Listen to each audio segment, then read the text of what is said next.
Ladies and gentlemen, episode 288. I am Jay McInnes, Sharp Real Estate Group. Today we are doing the work of God, We are pushing the information that you all need out there. Today we are doing a Vancouver real estate market news titled Density or History. Now, there has been 3 articles which I'm focusing on today, one from BCTV, 2 of which are from the Vancouver Sun. Articles named today: Vancouver Council votes to densify upscale Shaughnessy neighborhood. As you can all imagine, that is just a dagger to my heart, especially after what they've done to our beloved Point Grey. Article number 2, is BC pushing more housing density a threat to the new Westminster heritage buildings? And then third, deadline looms for BC municipalities to allow multiplexes on single family lots. Here's what we know so far, with an emphasis on the destruction, the dismantling of heritage properties around the city.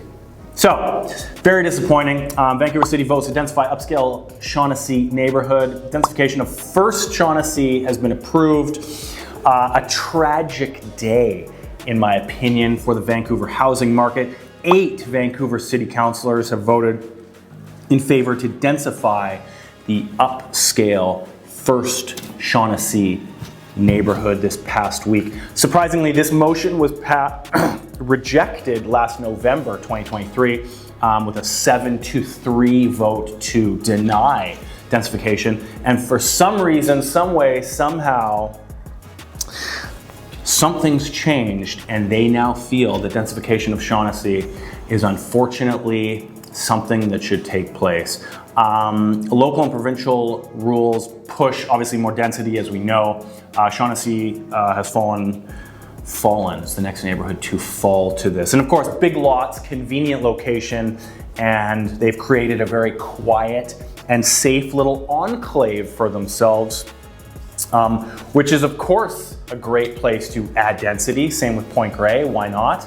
And that's what's now happening. Changes require amendments to the heritage conservation area, as First Shaughnessy is an official and the First Shaughnessy official development plan for the community, which goes beyond the provincial requirements. As we all know, 6 dwelling units on all eligible lots, and 8 units allowed for secure market rentals. So they will allow this now. I'm gonna go this way. And so First Shaughnessy basically is West 16th to West 25th, and is a heritage conservation area under the Vancouver Charter. So we run Oak Street to Arbutus, and again, 16th to 25th. First Shaughnessy, as you may know, we've done a neighborhood, what the hell were they called? Relocate to Shaughnessy, Vancouver. You can find the details of First, Second, and Third Shaughnessy in that. But First Shaughnessy is the only one with a heritage conservation umbrella over it. It is the oldest, it is the first of the 3, as you can imagine. Again, history dating back when all those luxurious mansions in the West End started to get evicted. Not evicted, but evacuated is not the right word, left. And they moved up, and Shaughnessy was the new high-end neighborhood that was being touted with your mansions and your large lots, as they still have today. So it has gained itself heritage conservation status, and that we thought would protect it forever, but apparently not.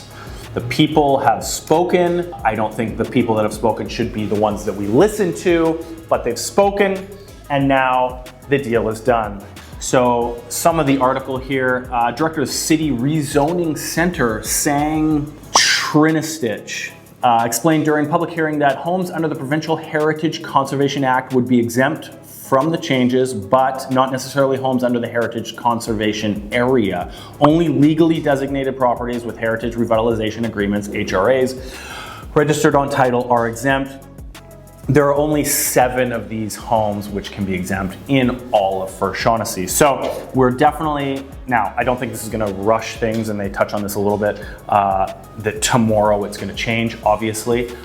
They dive into this. We don't necessarily see a significant change in the volume, he said. You might see 1 or 2 multiplexes in First Shaughnessy a year. Again, it's going to be subject to owner applicant interest as well, obviously. Officials believe that the increase in density of housing supply could help bring down soaring housing costs, which it will not. Some in the Shaughnessy area, however, argue that the major development could alter the character and history of the neighborhood, which is of course the big problem here. You can develop, you can densify wherever you want, or the city can, as we've seen, but why attack these areas that actually have historical significance to the city? Point Grey, I think, in its elevated position on all aspects of this conversation, was a very bad decision. But this, I think, again, only 7 of these homes can officially be protected. So I think this is going to dramatically change the neighborhood over the years to come, which I think is very sad. I think you can, again, densify wherever you want. Why pick areas that are like this? Again, I think it's just a lot more of, they're rich, we shouldn't listen to them. God forbid they've paid taxes for 80 years, and the people that can't afford to buy real estate are complaining about those people being NIMBYs and so on and so forth. But I heavily side with them. Personally, I don't have grandparents that live in Shaughnessy. I'm not inheriting a home in Shaughnessy, but I think that it's sad that those types of areas are getting attacked for this. God forbid someone can buy something luxurious and large and live the way they want. And when we start chipping away at those, the city is just going to become very bland, especially when we start chipping away at the heritage aspects of the city when we don't have that much of it to begin with. That's the first article. Second article is BC pushing more housing density, a threat to New Westminster's heritage building. I'm gonna have links to all these articles below so you can get the full thing. I'm just doing Nicole's notes, obviously. New West historic downtown and half of Queen's Park heritage neighborhoods lie within the boundaries of the new provincial transit oriented density legislation. So, as we know, 8 to 20 stories, depending on your proximity to transit facilities, SkyTrains, so on and so forth. New West has 5 SkyTrain stations throughout, but a number of them are within close proximity to large swaths of heritage buildings and homes in the suburb. They're now technically exposed to this new 8 to 20 story density plan within 800 meters of SkyTrain station. Obviously, it depends on the density and designation of the properties. In addition to that, but they are now all exposed to this blanket density that has been put in. So, of course, this comes from above, and then the nuances of where this comes in. We're doing transit density plan. This is how it's going to affect the proximity, period. So there's a lot of municipalities that are having this layered onto them that you now have nuances to deal with. There's heritage stuff in there. What is the delegation of the heritage stuff? Is it heritage enough to save? Is it not? And when you start looking at this, you start seeing the fear that the historical fabric of these neighborhoods just starts getting washed out for these generic glass towers that are going to densify the area, which is apparently a good thing, but of course it will bring more people. There's a whole other conversations on that with regards to infrastructure and all that, but today we focus on what it will take away, and a lot of these are going to potentially take away a lot of these heritage aspects of these neighborhoods, which I think is, you can imagine, a bad thing. So again, properties that have been designated as heritage through local government bylaws are protected by the BC Heritage Conservation Act, said an email response from the Provincial Ministry of Transport and Infrastructure. Heritage designations supersede the provincial legislation on transit-oriented areas and may be valid reasons for local governments to turn down rezoning. Translation: if the property has been designated by the city or municipality, often through a heritage revitalization agreement, then it can be protected. But if the property is simply listed on a heritage register and hasn't gone through the heritage designation process, which is the vast majority of them, it may be subject to the density legislation. then again, it may not. It's very subjective. And a lot of people, just from being on the real estate side that I know, don't put their heritage homes or their potential heritage homes onto these registries because it then welcomes a lot of new bureaucratic layers of what they can do to the home, what they can't do to the home, what they have to keep on the home if they want to renovate the home. So if they go to sell one day, they're either very pro heritage, this is a heritage home on the heritage registry, on the heritage list, or they don't want to be on it at all because that ties up a lot of the flexibilities that they would have or their buyer would have when they go to sell the home with regards to renovations. So the majority of them are not on these, are at worst on these local registers, not these municipal registers. So a lot of them will be applicable to this. Frankly, I'm not clear on how these properties will be impacted by these changes, said New West Mayor Patrick Johnston. That's something we're still working on. Johnston doesn't think the historic downtown is at risk because it's already densified, but of course it's spot densified. This is your site, this is the zoning, this is the size, this is your view corridors, your view cones, blah, blah, blah, blah, blah, bureaucracy. Okay, this is what you can build. It's not so blanketed of, okay, you're within this proximity, you can build 20 stories. So this provincial implication is a lot stronger and more blanketed over all these properties. So I do think it will make quite a difference. But again, as he's saying, we don't know yet. So all these nuances still have to be figured out, worked with as this looming deadline comes for density. But the impact of the density legislation on Queen's Park is going to be an interesting conversation. He goes on to say Queen's Park is probably one of the largest heritage conservation areas in BC, if not Canada. Says Johnstone, it's a big neighborhood and about half of the neighborhood geographically is going to be within the transit-oriented area. So there will be a number of things lost as these developers do come in. Again, due to the economic climates, the rates are still high. I don't think the developers are going to jump in right away. Again, there's a lot of talk on people thinking that they've kind of struck it rich when it comes to these transit-oriented areas and them falling within it. But you've got to think these are massive swaths, 800-meter radiuses around all of these SkyTrain. You're really not that unique in this sense because everyone has the same blanket thing. So people expecting another $1 million just because, I think you're going to be sadly mistaken when your property comes to the table. Again, off topic.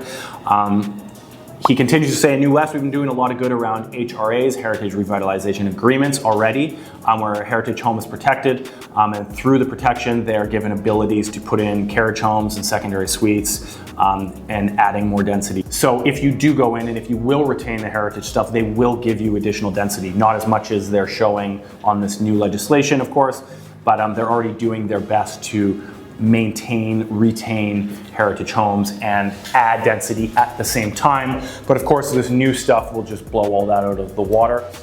Johnson said the big problem in the US is we don't have enough affordable housing, but he argues that the city doesn't have a financial resource to build it. Big question mark, where the hell is all the money? The province has stepped in. He says, we have approved every single piece of affordable housing that has come to us. There are some that were approved as far back as 3 years ago that have not been built yet because they haven't been funded. So again, as we talked about last week, CACs, the developers are getting charged hundreds of millions of dollars in tax dollars coming in, and where the does it go? Not to already approved social housing projects, apparently. Also, don't forget, with this new density, off-street parking is not a requirement. So with this new 6-plex, 8-plex, you don't need to put parking on the lot. I've already heard of some neighborhoods with clients in, for example, over Fraser, where the majority of the homes on the street only have laneways, and we're not talking about this level of density, but only have laneways, and some of them, laneway suites, and some of them have basement suites. And she's noticed fist fights on multiple occasions on the streets regarding parking or the lack thereof. So this is very much a quick reactive response to all of the political pressure on housing prices. They have definitely, in my opinion, not thought this through. It's just, let's just get the numbers out there to make it look like we're doing something. The repercussions of this on the heritage aspects of these areas, on the parking, the actual density, again, not to mention infrastructure of the city itself, roads, sewers, water, blah, blah, blah. It just doesn't make sense to push in this way, this strong, this quickly. But unfortunately, I'm not in charge of those decisions. Third article, deadline looms, municipality and multiplexes, single family lots. Again, Andy Yan, who we've referenced a number of times, associate professor at SFU, Urban Studies program, said there are 3 tiers of heritage protection under Bill 44. Heritage homes designated by the federal and provincial governments can't be knocked down for a fourplex. However, the homes within a municipal heritage protection can be demolished. Yan said the legislation is ambiguous around what rights municipalities have to protect municipally designated heritage neighborhoods like Queen's Park in New West and the RT8 zone areas of our beloved Kitsilano, Vancouver. So everyone is trying to basically figure out how they, within the proximity of all these, A, the whole blanket multiplex stuff now, and B, this whole transit-oriented density is going to really affect, again, the fabrics of their neighborhoods. And what's gonna happen to them is all density just good no matter what it kills, no matter what it takes away, no matter what it replaces. Obviously, I think by the tone, you can tell that I disagree with that. But what do you think? Give me the comments below on what you think should be done here. Should heritage take a back seat to the demands of today's youth? I shouldn't even say youth, today's younger generations of buyers. I think it should stand strong and density should take a back seat. But what do you think? I will talk to you in the comments and I will see you in 1 week. Thank you for your time. Al, how long? Under 20.